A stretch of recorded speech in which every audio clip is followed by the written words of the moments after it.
جو سنایا جا رہا ہے اس سلسلے میں میرے شیخ اور مرشد مولانا شاہ ابرار الحق صاحب دامت برکاتہم یہ نصیحت فرماتے ہیں کہ بہشتی زیور کا 7واں حصہ بار بار پڑھیے۔ بہشتی زیور کو ہم نے طاق میں رکھا ہوا ہے، بیٹی کے جہیز میں دے دیا، بستے میں اور طاق میں گلدان میں رکھے ہوئے ہیں۔ پڑھنے کی فکر بہت کم ہے، لیکن اتنی ضروری کتاب ہے کہ اگر اس کو انسان شروع سے آخر تک پڑھ لے اور بار بار پڑھ لے تو اچھا خاصا مفتی اور مولوی ہو جاتا ہے۔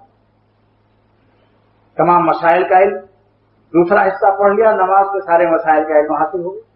رمضان شریف کا آ رہے ہیں، روزے کا حصہ پڑھ لیا، روزے کے تمام قانون کا علم ہو گیا۔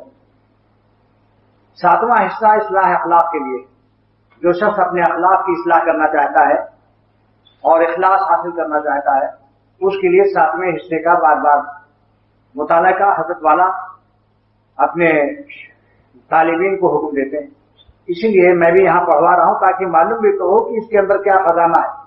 ہم نے تو اسے اردو کی کتاب سمجھ کر، ایک معمولی سی کتاب سمجھ کر چھوڑ رکھا ہے بس، لیکن دوستو دیکھ رہے ہیں آپ کیا کیا چیز